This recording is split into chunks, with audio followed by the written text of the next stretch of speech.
সাথে একমত। আরো এক দুইটা কথা লাগাই দিই। পেটনার জমানায় চলতে গিয়া প্রতিষ্ঠান টিকায় রাখাতে গিয়া অনেক কঠিন বিষয় হয়ে দাঁড়াচ্ছে। এখানে পাড়া মহল্লায় পুঁথিতে মাদ্রাসা ছিল না, এখন মাদ্রাসা হয়ে গেছে। কাছে পাইলে দূরে যেতে চাই নাই।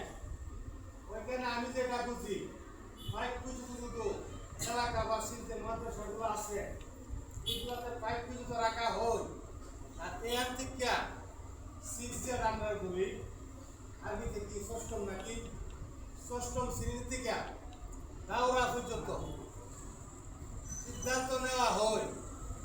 তাহলে আমি মনে করি বর্তমান যে সৃষ্টি হচ্ছে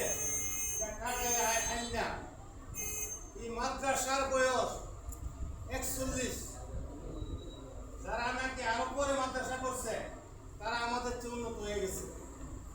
কেন হচ্ছে অতীতে আমাদের যে যেভাবে শ্রম দিত, যেভাবে পরিচালনা করত, আমাদের পরিচালনার মধ্যে দুর্বলতা এসে গেছে।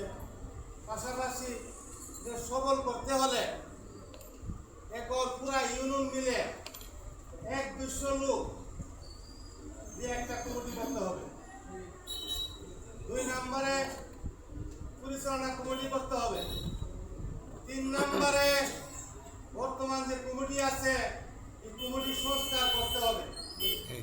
এইগুলি করার জন্য আমি উদাত্ত আহ্বান জানাচ্ছি যে আমাদের মাহফিলের আগে এই মিটিংটা যেন এই কমিটির মাধ্যমে আর এখানে যারা আছেন তাদেরকে সম্পৃক্ত করে পুরা ইউনিয়ন থেকে আরো 1-200 লোকের দাওয়াত করে আগামী মিটিংটা করলে আমি মনে করি ভালো কথা। ঠিক না বেটি? তাই আমি আমার বক্তব্য দীর্ঘায়িত করতে চাই না। কারণ আমি একটা জিনিস বলছি যে পেটকা চলো না, এখানে ঘরে ঘরে পেটকা সৃষ্টি হয়ে গেছে।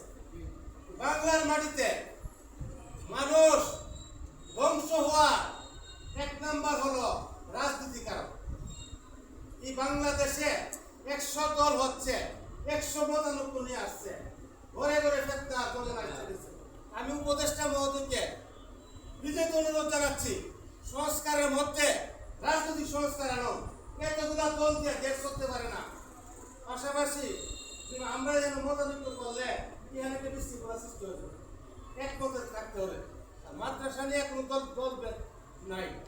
যত দল আছে সব দল এক হয়ে মাদ্রাসা অরাজনৈতিক সংগঠন, এই অরাজনৈতিক ভাবে আমরা সবাই এক থাকবো কিনা ইনশাল্লাহ? জানে মানে থাকতে হবে।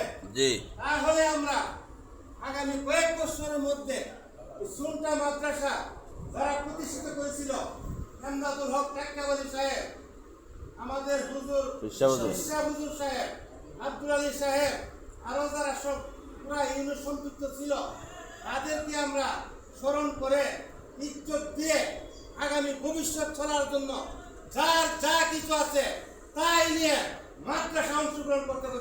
কথা ঠিক না বেটি?